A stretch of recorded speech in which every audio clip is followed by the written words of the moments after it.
Ah voilà.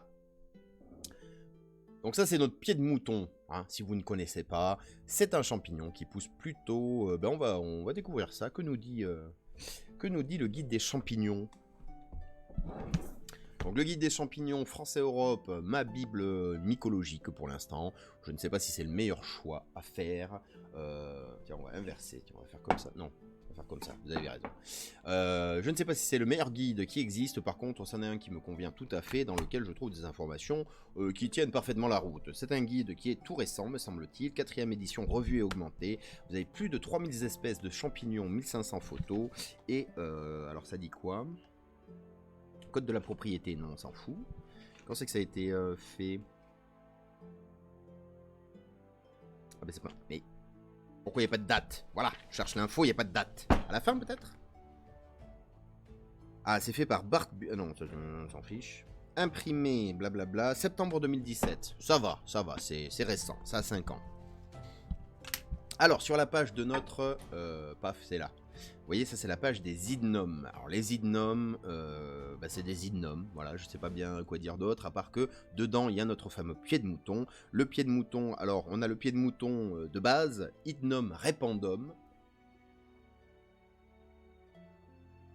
Ah oui, la mise au point, d'accord. Qui est très bon à manger, idnome rufescens, donc le pied de mouton roussissant. On va voir lequel des deux, ma première vue, rien qu'à la couleur, hein, vous voyez, hop, je mets celui-là. Comme ça, rien qu'à la couleur du chapeau. Et si on mettait de la lumière? Ah bah tiens, ça serait pas une bonne idée ça par hasard? Incroyable, il y a des bonnes idées. Voilà. Oh là là, oh là là. Oh le montage à l'arrache. Oui, regardez, il y a de la lumière, c'est magnifique. Et on voit la lampe là, ça c'est la lampe. Vous voyez ce montage professionnel? Donc vu la couleur, hein, j'ai quand même l'impression que ça ressemble fortement à celui du haut plus que celui du bas, puisque le pied de mouton roussissant, comme son nom l'indique, il a plutôt une couleur orangée rougeâtre. Mais on va vérifier ça. De toute manière, les deux, vous voyez, il y a un petit... vous voyez pas, mais là il y a un petit smiley vert, là il y en a un autre. Les deux espèces sont comestibles. Il faut juste se méfier de Idnome albidum, qui lui a des... voilà, il a un smiley qui est orange, ça veut dire qu'il n'y a pas vraiment de bonne... de qualité gustative. Voilà, on va dire ça comme ça. Donc, petite... par quoi on commence? On va commencer par regarder des trucs, vous avez raison. On va regarder des trucs, mais pas en gros plan. Alors, c'est par où? C'est par où? Tiens, on va mettre de l'autre côté. Ça fait publicité. Ah, c'est par où? C'est dans Revue de presse. J'avais dit qu'on commencerait par aller voir une petite vidéo de Christophe de Haudy, notre ami des chemins de la nature, bien sûr. Qu'est-ce que ça dit? Le pied de mouton Idnome rependum est un champignon plutôt atypique et très répandu qui pousse sur les sols pauvres, de la fin de l'été à la fin de l'automne. On le retrouve souvent sur la mousse, sous les feuillus et les conifères. Alors moi, dans mon coin, c'est plutôt affilié aux conifères. Sol pauvre, de toute manière, ça concerne quasiment la totalité du Limousin. Fin de l'été, début de l'automne, fin de l'automne, pardon. On est en plein, de toute manière, on a un été qui dure, donc voilà. On va aller se voir la petite vidéo.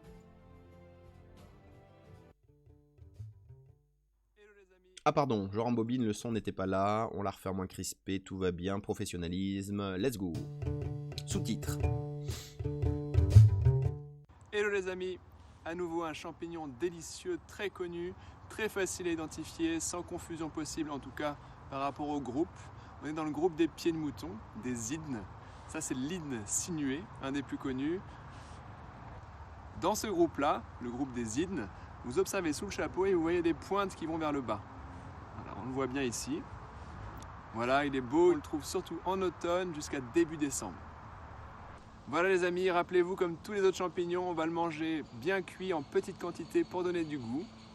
Voilà, à la prochaine, ciao. Ah oui, si vous aimez la vidéo, n'hésitez pas à mettre un petit like, à commenter et à la partager autour de vous. Merci Christophe, c'était expéditif. Alors en gros ce qu'il nous a dit c'est un champignon, il est atypique, let's go, il est bon à manger. Alors comment le reconnaître, nous disent les chemins de la nature? Le pied de mouton appartient au groupe des idnes, ce dernier étant caractérisé par des pointes sous le chapeau. Alors jusqu'ici on a regardé principalement des champignons avec des lames, pas beaucoup d'ailleurs, et des champignons avec des tubes. Pardon, il faut changer le niveau, Donc champignons avec des lames, on a vu quoi? Par exemple la lépiote, la coulemelle, on a vu la manite tumouche, champignons avec des, je vais y arriver, des tubes, on a vu le bolet, on a vu un bolet, non? On a vu un bolet ou pas? Je sais plus. Il me semble qu'on a vu un bolet. Et surtout, on a vu les champignons saprophytes, donc l'amadouvier par exemple, qui lui a des pores en dessous, quoi. Des tubes, pardon. Qu'est-ce que ça nous dit? Dans le cas du pied de mouton, les aiguillons sont fragiles et de couleur blanc-crème. Le chapeau est de couleur crème, pour en virer jusqu'à l'ocre, et mesure 3 à 17 cm. Bon, voilà, c'est un petit à moyennement petit. Son bord est souvent enroulé, c'est ce qu'on va regarder. Son pied ne comporte pas d'anneau. Il mesure 3 à 8 cm de haut pour 1 à 4 cm de large. Mais bon, ne gardez pas en tête ces notions de taille, parce que n'oubliez pas qu'avant d'être grand, un champignon est petit, et que parfois c'est atypique aussi. Donc si votre pied il fait 5 cm de large, c'est pas pour ça que ce n'est pas un très bon pied de mouton.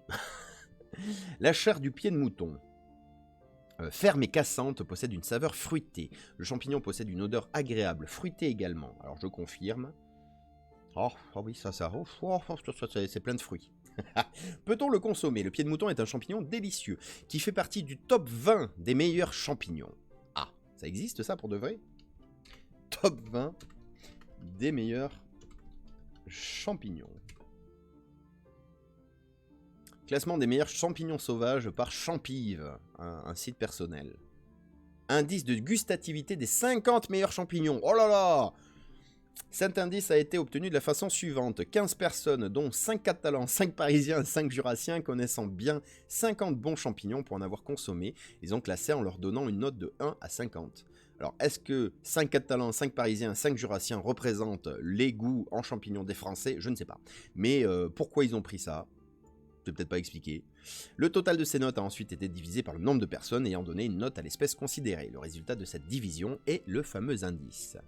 Donc voilà, ça nous donne par exemple, si vous avez 5, 5, 10, 6, 10, etc., 13 personnes, 81 points au total, divisé par 13 personnes, ça nous donne une note finale de 6,23, et ça permet de classer comme ça les espèces dans un classement du meilleur au moins bon. Alors la classification, tiens, la truffe noire en premier, le mousseron en second, les morilles, les oranges longs, la manite des Césars, le cèpe bronzé, les rosés, Agaricus arvensis, c'est rosé des prés. Les Parisiens connaissent les champignons? Bah oui, les champignons de Paris. Voyons, Minimoys. Agaric des jachères, autant pour moi. Le bolet... Oh, le cèpe de Bordeaux n'est que 7e. Incroyable. Le coprin chevelu, le rosé des prés, les cèpes d'été, les boutons de guêtre, je sais pas ce que c'est. La russule charbonnière, très bien. Les girolles, le cèpe d'épin, le tricolome prétentieux. Oh, j'ai envie de voir ça. Un champignon prétentieux. Ah, il m'a pas l'air plus prétentieux que les autres, mais pourquoi pas?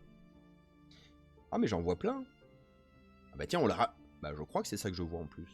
Ouais, j'essaierai d'en ramener la prochaine fois, tiens. On essaye.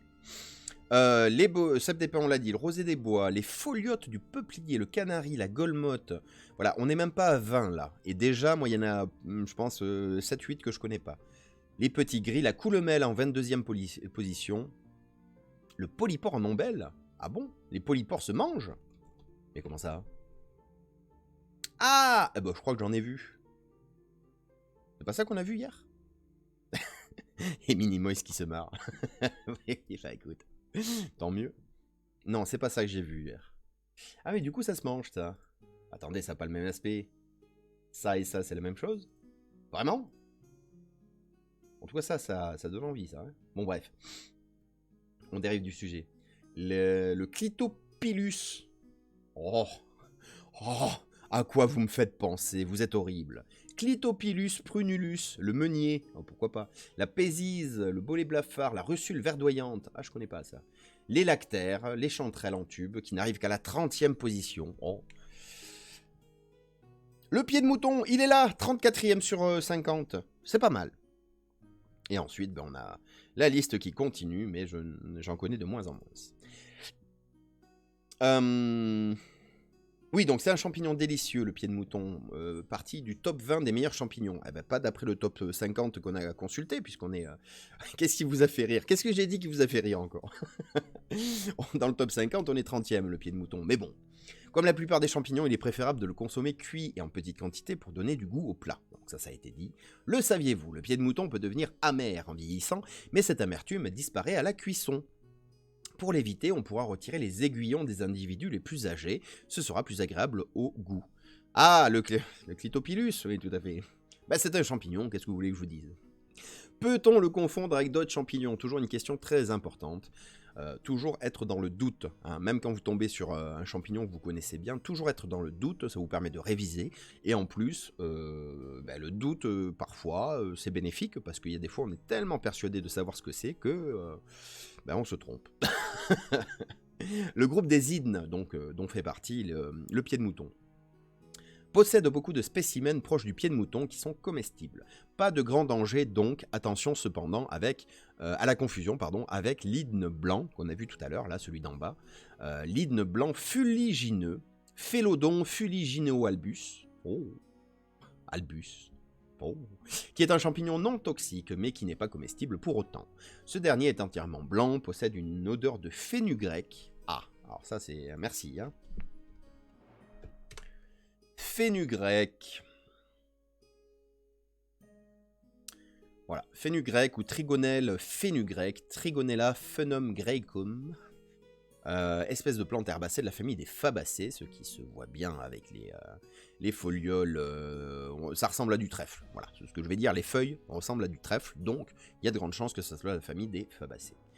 Étymologie, du grec trigonella, triangulaire, très bien, histoire et répartition, odeur et saveur. La graine dégage une odeur forte, similaire à du caramel ou du zan. Qu'est-ce que c'est du zan? On en apprend tous les jours, hein. Le zan est un nom propre que l'on utilise pour désigner de la confiserie à l'extrait de réglisse, d'accord. Généralement présenté sous forme de tablettes de pain ou de petits bâtonnets durs à croquer ou à sucer. Ce mot provient de l'entreprise française Zan, fondée au 19e siècle, racheté par Riclès puis par Haribo. Ah, et ben voilà. Quand vous mangez les réglisses Haribo, en fait, vous mangez du zan. Incroyable. Donc, graine dégage une odeur forte similaire à du caramel ou à du zan, donc une odeur légèrement réglissée. Le terme odeur de fenugrec est utilisé en botanique et en mycologie pour qualifier les composantes aromatiques de certains champignons. La saveur des graines est amère, oui, non, ça on s'en fout. D'accord, donc une odeur forte similaire à du caramel ou à du zan, donc entre le caramel et l'odeur du bonbon réglisse. Ça c'est bien, c'est précis. C'était quoi cette odeur? Ah oui, c'est pour celui qu'il ne faut pas justement cuire, qu'il ne faut pas manger. Donc là, tant que vous êtes sur une odeur fruitée, ah oui, il faut... C'est quand qu'on a l'odorama sur Twitch, hein? Une révolution, s'il vous plaît. Comme toujours, lors de vos cueillettes de champignons, en cas de doute, faites vérifier votre champignon par un pharmacien ou mieux un mycologue. Surtout ne consommez rien dont vous ne soyez pas sûr à 256%, évidemment. Voilà, et en plus, tiens, mais c'est exact, mais c'est celui-là? Non, si? Ah bah si, c'est celui-là. La source, c'est le bouquin que j'ai entre les mains. Ah, comme quoi, on est raccord. Oh, Christophe, on est tellement raccord, faut que je t'appelle. Donc le pied de mouton chez les chemins de la nature, c'est fait, c'est expédié. Qu'est-ce qu'on peut aller voir d'autre? Bon, la fiche Wikipédia, histoire d'avoir les infos de base. Donc Hydnum repandum, le pied de mouton, encore appelé Hydne sinué, espèce de champignon basidiomycète. Donc basidiomycète, ça veut dire que sous le chapeau, soit au fond des lames, soit au fond des tubes, soit au fond du coup des aiguillons, il y a des basides qui sont en fait les organes qui vont libérer les spores. Minimois qui dit j'ai le droit d'envoyer une bêtise sur le Discord, mais bien sûr, fais-toi plaisir, j'ouvre Discord. Qu'est-ce que tu as trouvé encore?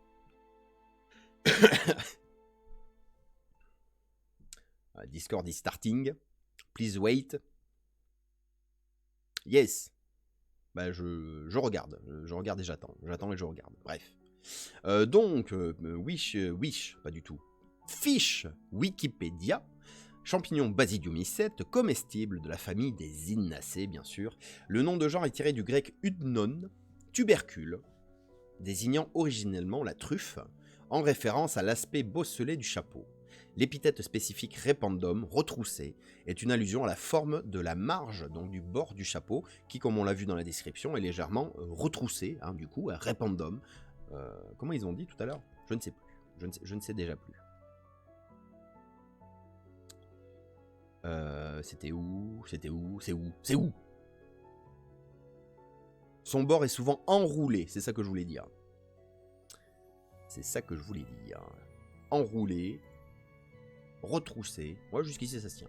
Très bien, donc, pardon, j'ai fermé l'onglet, mais en fait, la fiche Wikipédia ne nous apprenait guère plus de choses. Mais tu vas te mettre, oui? Il ne veut pas s'y mettre. Voilà. On va chez Le Monde, tiens, qui ont fait un dossier, ou un article en tout cas, le pied de mouton, champignon qui se ramasse jusqu'après les gelées. Attendez, je vois pas. Où est-ce que t'as envoyé un truc? C'est où? Nature and Click. T'as mis quoi dans Général? Oui, bah oui, je l'ai vu passer, oui. Oui, je l'ai vu passer celle-là. Ouais, tu veux qu'on la montre? Est-ce que c'est Twitch friendly ça? Bah oui, c'est du champignon. Ah, il n'y a pas l'adresse originale là. Oh, quel dommage. Un clitocybe géotrope. Voilà, on va aller taper ça sur internet, ça va être bien. Ah, ça fait marrer tout le monde. Image. Ah, évidemment, c'est pas la première qui sort. Tu veux pas m'envoyer le lien vers l'image, s'il te plaît, pour me faciliter la vie? Attends, si je tape superbe et à l'envers, est-ce que ça marche? Ouais, voilà, bah, j'ai trouvé. C'est bon, merci. Superbe et à l'envers. Donc, Minimoys, hein, dès le matin, voyez que c'est vous qui êtes mauvais. M'envoie ceci. Hein, ouvrir l'image dans un autre onglet. Ah, on ne la voit pas, d'accord. Et ouvrir l'image tout court, ça nous amène où? Facebook, évidemment. Est-ce vraiment surprenant? Mais pas du tout. Mais qu'est-ce qu'on fait là? Au secours. Amaterasu, voyons. Et qui êtes-vous, monsieur? Bon, bah écoutez, j'ai que l'image en qualité. Mais quand je clique dessus, ça m'envoie pas sur la bonne photo. J'ai que l'image en qualité poucrave. Mais au secours, il va arriver à faire quelque chose. Voilà. Voilà, donc c'est l'image qu'on m'a envoyée. C'est un clitocybe. Comment ils disent ça? J'ai oublié.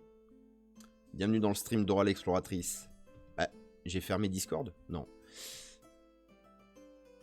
Clitocybe géotrope qui est vu à l'envers. Si vous voyez autre chose qu'un champignon, eh bien sachez que vous avez perdu votre âme d'enfant et c'est tout. Voilà. On va repartir sur autre chose. Hein. Merci à Minimoys de votre participation matinale. Et à Amaterasu, merci beaucoup de ta générosité matinale qui a envoyé 10 bits. Oh, incroyable! Parce qu'elle veut sa petite chanson du matin, son remerciement musical. Alors, ben voilà, si vous n'appréciez pas ce qui va se passer, n'hésitez pas à le dire dans le chat. C'est la faute de Amaterasu. Merci beaucoup du fond du cœur et du fond du portefeuille. Je vais te récompenser. Jette un sou au petit streamer, aux futiles monnaies qui finance mes projets. Ah, il faut que j'en trouve d'autres, j'ai fait le tour là. Ah oui, j'ai fait le tour. Mince, il faut que je sois imaginatif. Merci en tout cas à Amaterasu. Du coup, on était chez Le Monde, le pied de mouton, champignon qui se ramasse jusqu'après les gelées. Oui, mais du coup, les gelées, comme je disais en début de stream, cette année, c'est peut-être pas gagné. Le pied de mouton appartient à la famille des Cantarellacées. Ben non, déjà, faux, erreur. Il porte d'ailleurs d'autres noms comme hydne commun ou hydne sinué, mais encore broquichou, barbissou ou stoppelpitz, selon les régions de France. Parmi les champignons courants les plus appréciés, il a ses aficionados, à juste titre. Alors comment trouver le pied de mouton? Quels champignons peuvent ressembler? Comment utiliser les pieds de mouton? Idée de recette. Voilà. Comme la plupart des champignons comestibles, le pied de mouton est peu calorique, 15 kcal pour 100 grammes. Malheureusement, il ne faut pas en manger des kilos parce que... Arrête de toucher le micro. Parce que les champignons, c'est quand même conseillé de ne pas en manger par semaine, surtout les champignons sauvages, j'ai envie de dire, parce qu'ils ont la capacité, entre autres, de fixer des métaux lourds, de fixer de la radioactivité, de fixer des polluants atmosphériques et des polluants qui sont dans le sol. Donc, pas trop en manger, faut pas se taper des kilos et des kilos de champignons sauvages chaque semaine. La recommandation officielle, je crois que c'est 200 grammes par semaine. Et vous allez me dire 200 grammes de champignons, moi c'est ce que je me mets dans une omelette. Et oui, vous faites qu'une omelette par semaine aux champignons, c'est comme ça. Par contre, il a l'avantage de réduire peu à la cuisson, contrairement aux autres. Il se distingue également des autres par sa teneur importante en protéines, 2 grammes pour 100 grammes. Bon, c'est pas dans le champignon que vous allez trouver de la protéine, comme on l'a dit sur ce stream ces derniers temps, enfin ces dernières fois. Si vous voulez de la protéine végétale, mangez des orties. Les orties, c'est la plante qui contient le plus de protéines. C'est pas les épinards, c'est les orties. Ils ont 40% de leur pois sec qui contient de la protéine. C'est incroyable. L'ortie, en théorie, enfin, même en pratique, je vais dire une bêtise. Ortie protéine, mais ce qu'on avait lu la dernière fois, NutriPure, oui bon, admettons, allons voir ça. L'ortie est un des végétaux les plus riches en protéines complètes, 48 grammes pour 100 grammes de poudre d'ortie. Ah ben je sais pas. Attendez, et la viande?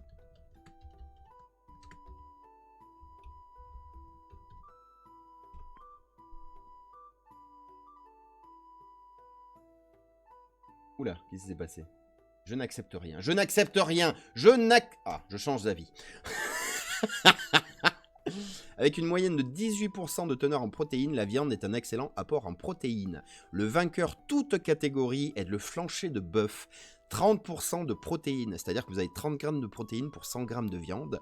L'ortie, vous avez 40% de protéines. Vous avez plus de viande dans l'ortie, pardon, vous avez plus de protéines dans l'ortie que dans la viande. Je vous laisse réfléchir là-dessus. Allez, on s'éloigne du sujet, mine de rien. Du coup, il contient aussi du sélénium aux propriétés antioxydantes. Là, je ne parle pas de l'ortie, mais je suis revenu sur le pied de mouton, bien sûr. Ainsi que des vitamines, les vitamines B, D, E, K, bref, plein de vitamines, presque tout l'alphabet. Lors de la cueillette, blablabla, coupez le pied au niveau du sol. On a vu sur cette chaîne, et preuve scientifique, étude scientifique à l'appui, que c'était pas essentiel. Vous pouvez arracher les champignons. Au contraire, pour certaines espèces, c'est recommandé parce qu'il y a des critères sur le pied du champignon qui permettent d'identifier l'espèce. Vous les cuisinerez, alors attendez, avant de les cuisiner, vous devez les brosser, hein, et passer un linge humide, ça c'est pour enlever les petits débris qu'il y a dessus. Alors, oui bien sûr, mais si vous n'êtes pas prêt à avoir une petite aiguille de pain coincée dans les dents quand vous mangez des champignons sauvages, c'est que vous n'aimez pas les champignons sauvages. Ça fait partie des risques du métier, on va dire. Il faut les cuisiner comme les girolles, nous dit l'article, dont ils ont l'arôme, c'est-à-dire juste à la poêle, avec une noix de beurre. Il accompagnera parfaitement les viandes, les sauces à base crème fraîche. Ah, team crème fraîche ici apparemment. Les omelettes, mais aussi les quiches et tourtes aux champignons forestiers. Non, tourtes aux champignons ou forestières. Je vois pas bien la différence, mais admettons. Tourte forestière. Première recette que je trouve. Qu'est-ce qu'il y a dedans? Champignons, échalotes, ail, jambon. Ouais, d'accord. Bon, bref. Je savais que ça allait te déclencher une petite réaction, monseigneur Rocha. Et oui, team pizza. D'ailleurs, je vais me faire une pizza, je sens, ce soir. Ah, bah, pizza forever. Et donc du coup les conseils du monde, c'est le conseil basique pour cuisiner des champignons, c'est-à-dire foutez une noix de beurre dans une poêle, balancez les champignons dedans et YOLO. Bon, ça marche avec à peu près tous les champignons à partir du moment où ils ont besoin d'être cuits, bien sûr. Mais j'ai farfouillé et je suis tombé sur d'autres recettes. Alors le site chasseur de champignons, voilà, chasseurdechampignons.com, avec des S partout, à chasseur et à champignons. Pieds de mouton, les reconnaître et les préparer. Donc, quelle heure est-il? Ah, il va falloir passer à la suite. Les reconnaître, on s'en fout. Les préparer. Enlever l'amertume des pieds de mouton. Les plus vieux spécimens peuvent avoir une amertume. Pour l'enlever, il y a deux choses à faire. Enlever les aiguillons sous le chapeau. C'est eux qui concentrent la majorité de l'amertume du pied de mouton. La deuxième chose à faire est de bien faire cuire vos champignons. L'amertume résiduelle disparaîtra complètement à la cuisson. Oh, la belle emote champignon. Oh. Bon, d'ailleurs, au fait, si vous voulez plus d'emotes, il faut plus. Voilà, plus. Mais dès qu'on aura des nouvelles emotes débloquées sur la chaîne, je pense que j'en ferai quelques-unes sur les champignons. Notamment le nombril de la chanterelle. Bref.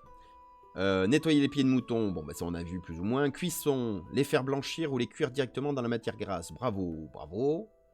D'accord, bah c'est nul en fait. Pardon, excusez-moi les chasseurs de champignons. Hein. Mais les faire blanchir ou les cuire directement, voilà, c'est la base du champignonnage, on va dire. Recette avec des pieds de mouton. Il se cuisine très bien avec de la crème. Ah, team crème à nouveau. Nous vous recommandons vivement de les faire sauter dans la matière grasse pendant 10 minutes. D'accord, bah c'était très décevant en fait. Mais, ne vous en faites pas, Ah, tiens, oui. Il est où? Elle est où ma recette incroyable? Voilà, c'est celle-ci. Hop, on va aller ailleurs. On va chez Champive, page perso, orange.fr.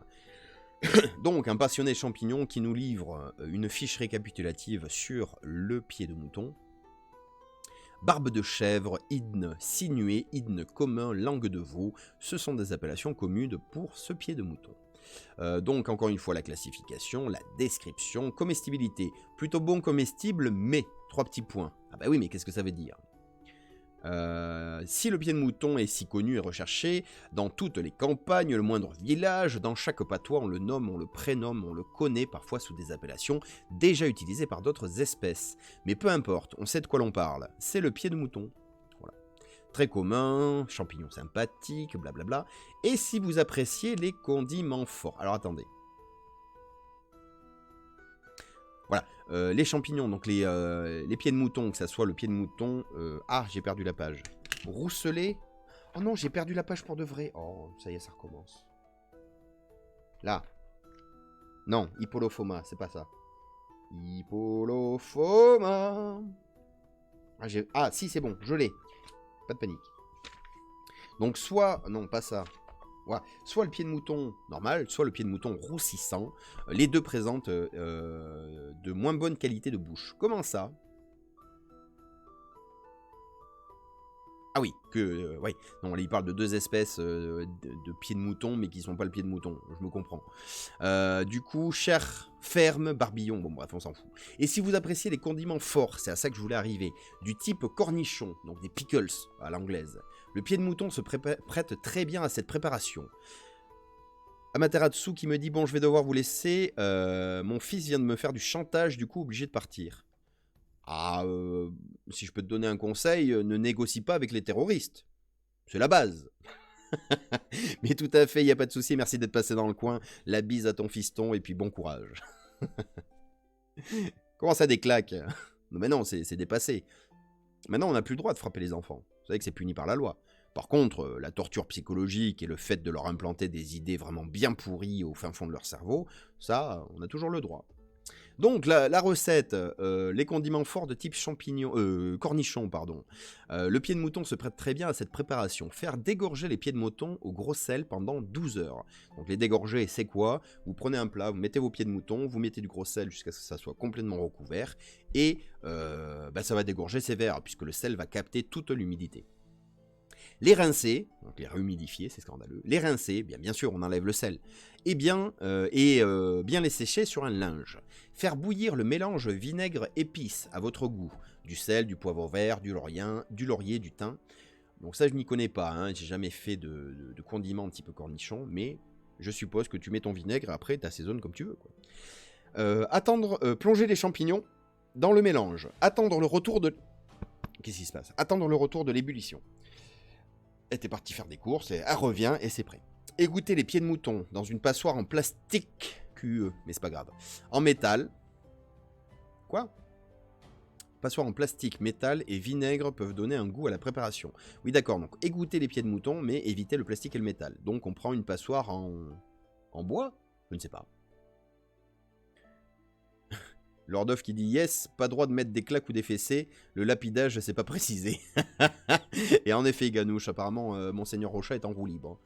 Mais peut-être qu'il a eu un matin difficile. Et oui Minimoise, tu vas devoir nous laisser aussi, je vais aller voir un chantier, ramasser les feuilles et arracher les mauvaises herbes. Ah, eh bien bonne journée jardinage. Merci d'être passé dans le coin en tout cas. Oui, donc en gros, on fait dégorger, ensuite on rince, ensuite on met dans du vinaigre et des épices.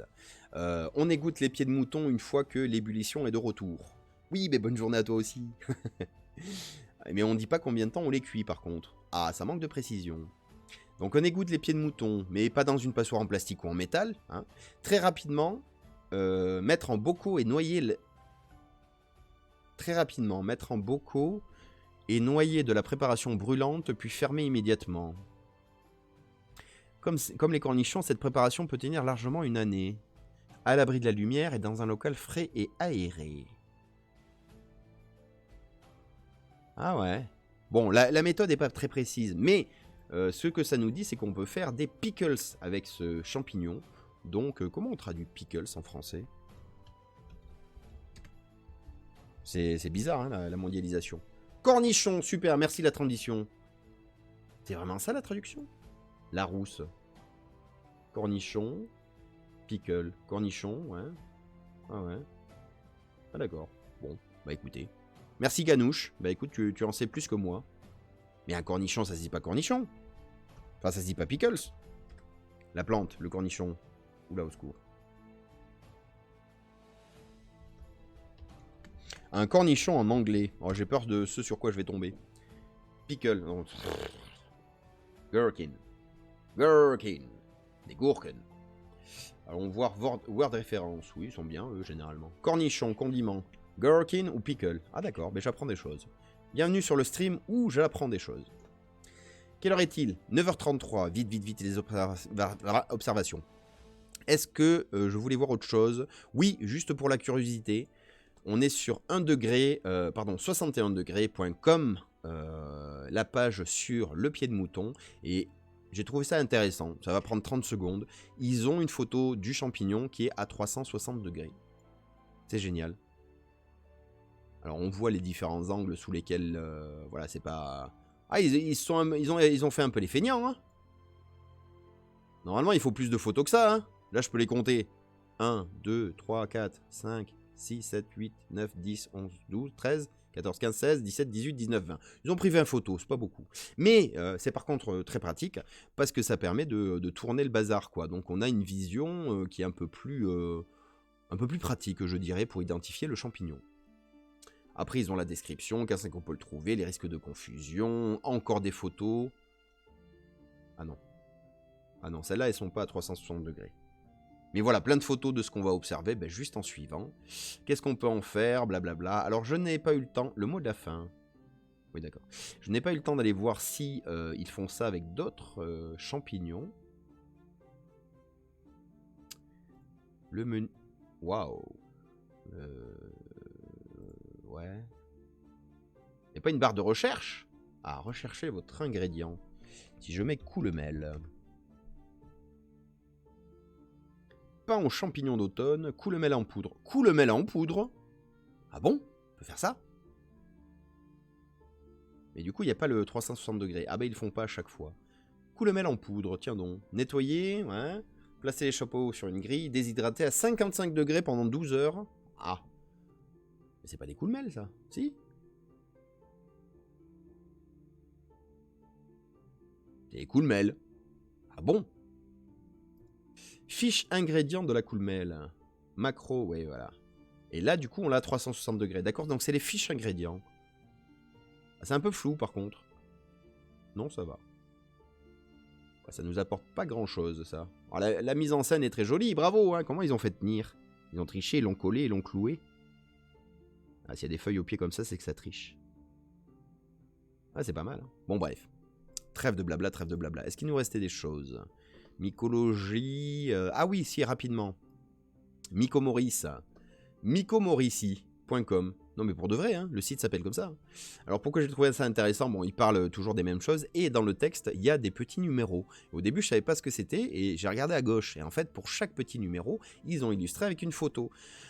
Donc du coup, ils disent, bah, tiens, on les trouve dans les plantations, enfin dans les peuplements d'essences résineuses du type l'épinette blanche, ouais, l'épicéa quoi. Ah, l'épinette de Norvège. Mais c'est quoi l'épinette blanche? Arrêtez d'utiliser des noms français qui sortent de je sais pas où là. Picea glauca. Ah non mais oui, mais bon bref.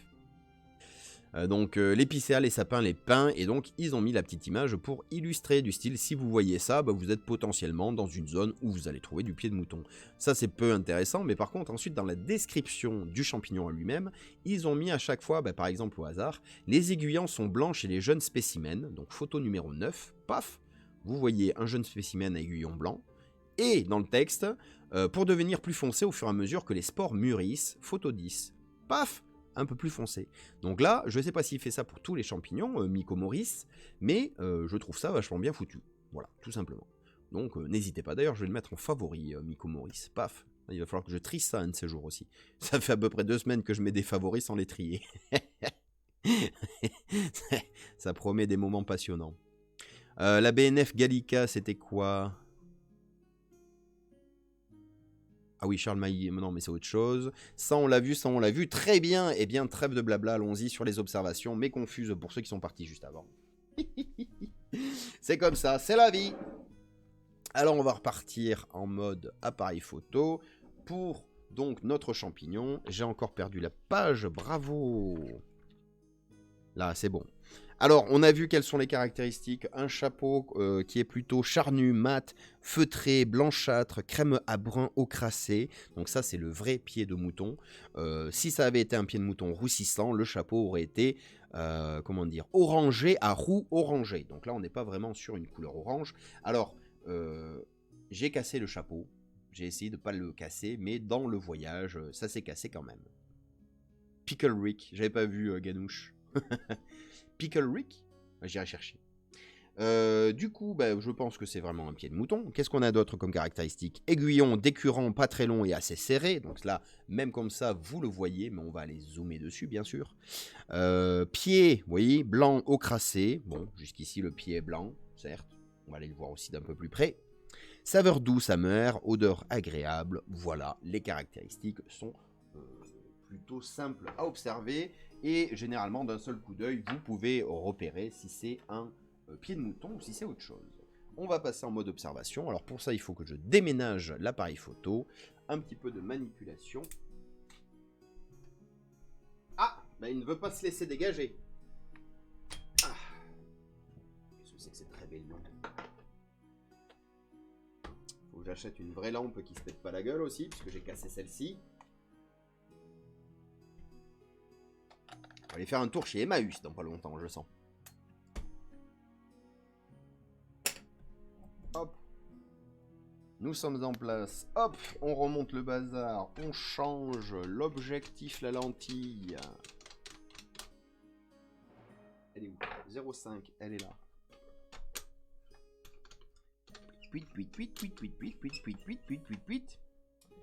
On met les caches sur l'objectif, parce que sinon... encore pire. Parfait.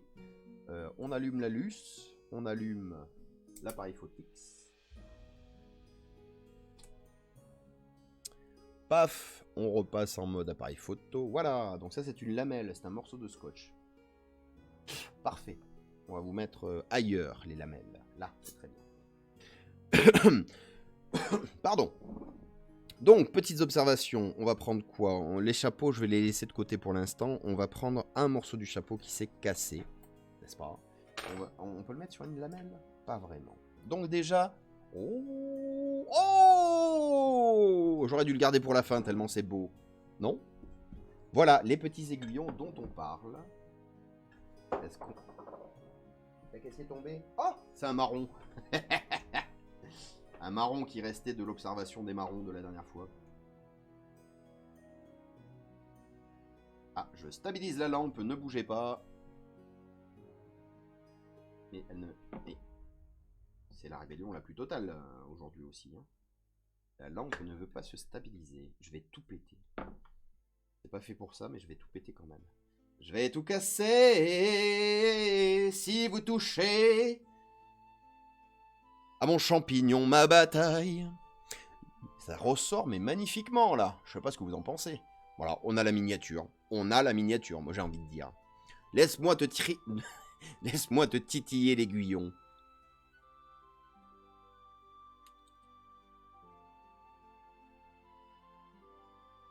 Voilà, c'est parfait.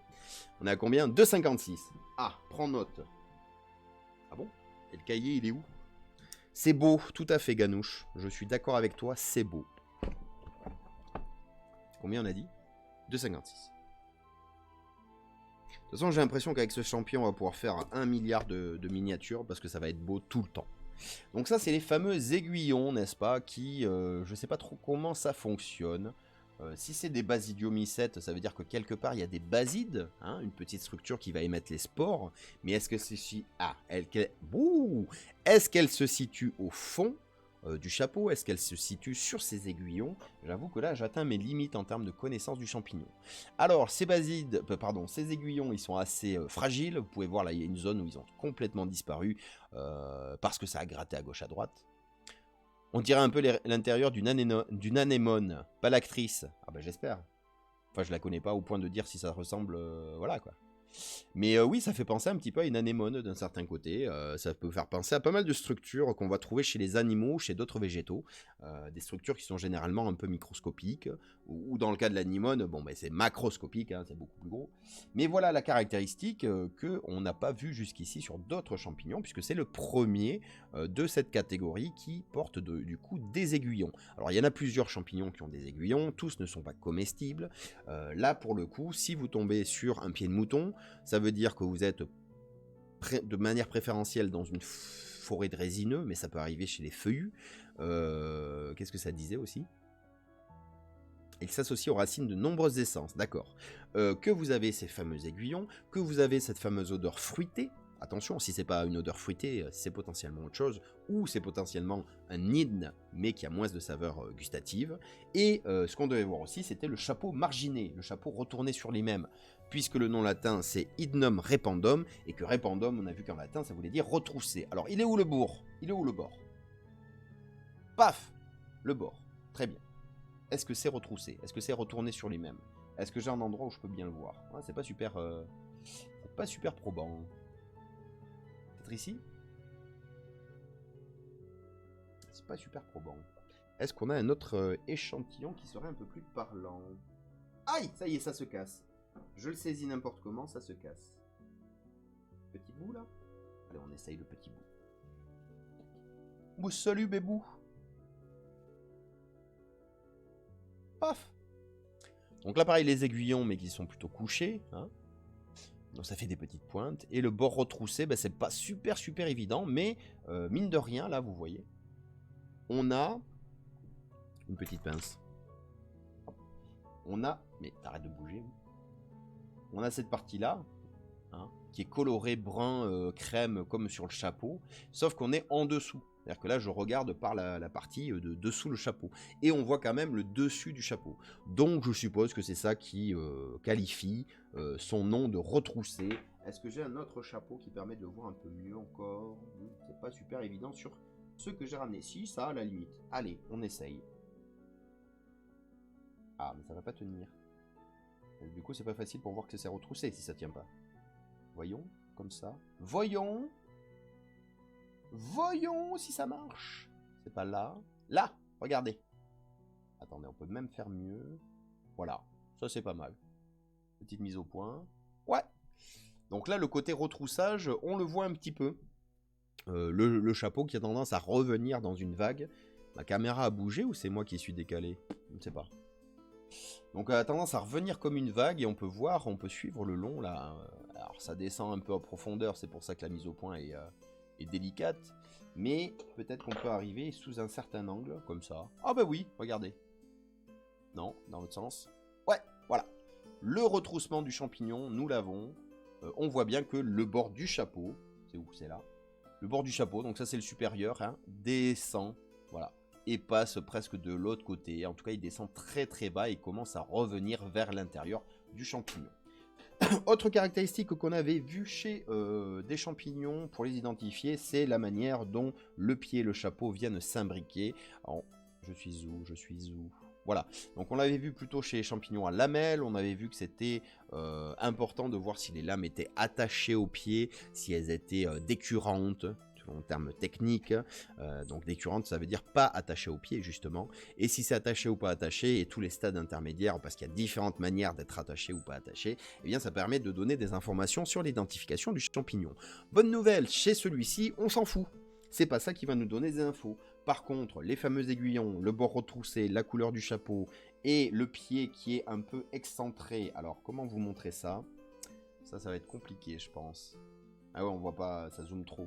Mais en effet, le pied, là, il est jamais pile poil au centre du champignon. Chez un cèpe, si vous voulez, le chapeau est équilibré autour du pied. C'est d'ailleurs un très très beau équilibre chez les plus beaux spécimens. Là, on a un champignon qui déploie son chapeau, mais c'est pas grave si on est un peu en déséquilibre. Donc généralement, vous n'allez pas trouver le pied du champignon en plein milieu, et c'est aussi une caractéristique, mais un peu plus secondaire. Si on regarde le dessus du chapeau, alors je vais casser le pied du coup, paf, voilà. Le dessus du capéo, ça va être beaucoup moins intéressant parce que bah, c'est une zone qui est plutôt blanchâtre, mince, homogène. Ouais, il cherche les mots. On voit quelques petites feuilles qui sont restées collées dessus parce que je ne les ai pas nettoyées pour les manger. Ici, nous avons une feuille d'herbacée, alors laquelle je serais bien incapable de vous le dire. Qui commence à être bien décomposé, hein, on voit presque par transparence. Hein. On a quoi d'autre? Des petites feuilles bien sûr, et notre chapeau qui est de couleur uniforme, blanc-crème, magnifique. Très bien. Est-ce qu'on peut s'amuser à zoomer encore un peu plus sur les aiguillons? Je n'ai aucune idée de si on va voir quelque chose d'intéressant, donc on essaye.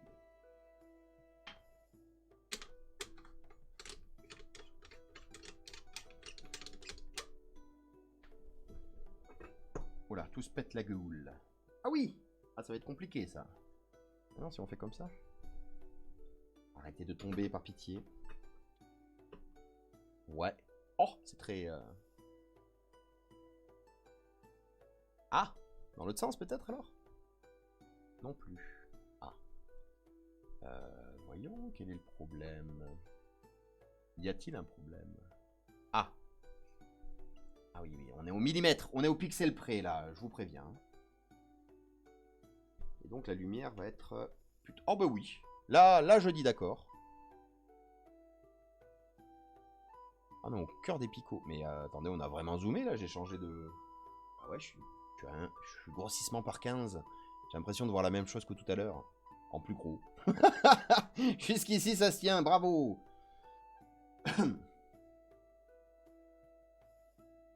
Oh, si on peut voir... Oh, on peut voir les attaches des aiguillons. Incroyable. Et on peut zoomer encore dessus, mais vous êtes un malade, Bernard. Attends. On va remonter. Juste un chouïa. Ouais. Oh. Oh. Donc là c'est la zone... On est où? Je regarde quoi? Je suis où? Je regarde quoi? Ah oui, c'est pas mal. Donc ça, c'est la zone où il y a des picots qui ont été arrachés. Et ça, c'est où? On est où? Secours. Là, petit picot. Les picots arrachés. Ah oui, c'est pas au même endroit, évidemment. Voilà. Oh. Les reliques des picots. Vas-y, c'est super intéressant, mais moi, ça me plaît. Si je mets une lumière encore plus traçante. Ah oui, ça... Ah oui. Oh. Eh, ça donne du relief avec cette lumière, c'est pas mal. J'aime bien le concept. Et si on va sur des picots qui sont en place, avec la lumière traçante, et on est où?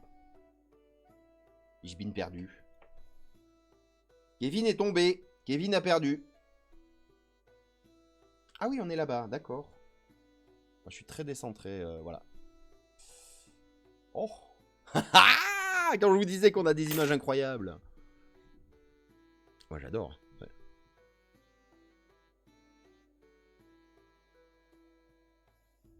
Attends, on va faire comme ça. Et on tourne pas le dos au public, voyons.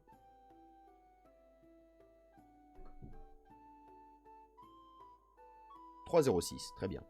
On verra ensuite qu'est-ce qu'on choisira comme miniature. Alors n'hésitez pas à aller sur YouTube, bien sûr, parce qu'en ce moment, j'y arrive, j'ai trouvé la technique. Combien j'ai dit? 3,06. J'ai trouvé la technique que je disais, donc les vidéos sortent à un rythme effréné.